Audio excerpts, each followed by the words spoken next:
In today's video, I'm going to teach you how to set up Meta Business Manager Two-Factor Authentication. Two-Factor Authentication, or 2FA, adds an extra lock on your business assets, so even if a password is compromised, unauthorized users can't get in. This is especially important for Business Manager, where access touches pages, ad accounts, catalogs, and more. We'll keep it simple and follow a clean path inside Meta Business Suite to turn on a smart baseline, requiring 2FA for admins. Start by opening Meta Business Suite in a desktop browser and sign in to the correct Facebook account that has access to your business. If you manage multiple businesses, make sure the right one is selected before you continue. Using an up-to-date browser helps the interface load properly. Once you're in Business Suite, look for the Settings option. It typically appears as a gear icon on the left-hand sidebar. Click it to open the area where you control your business-level preferences and security. Inside Settings, go to Business Info. This section holds the essential details about your business, along with key security and verification settings. It's the right place to enforce requirements that affect everyone working in your business manager.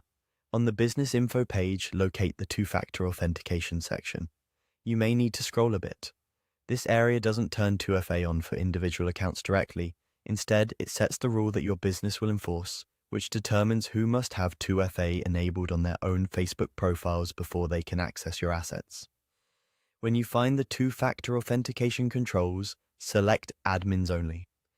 This setting requires every person with admin permissions in your business manager to have 2FA on their account before they can work with your business assets. It's a strong minimum standard because admins have the broadest control, including user management, permissions, and critical financial or advertising settings. If you manage a larger team, this helps contain risk without immediately blocking non-admin contributors who might need time to set up their accounts.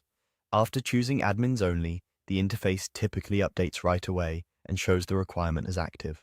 If you don't see the option, you might be viewing the wrong business, or you may not have sufficient permissions. Only someone with admin access can enforce this policy. In that case, coordinate with the business admin to make the change. It's also a good idea to let your admin team know about the new requirement in advance, so they can confirm their 2FA is already enabled on their Facebook profiles using an authenticator app or approved method. That's it. You've set a clear security baseline by requiring two-factor authentication for your business manager admins, helping safeguard your assets with a simple, high-impact change.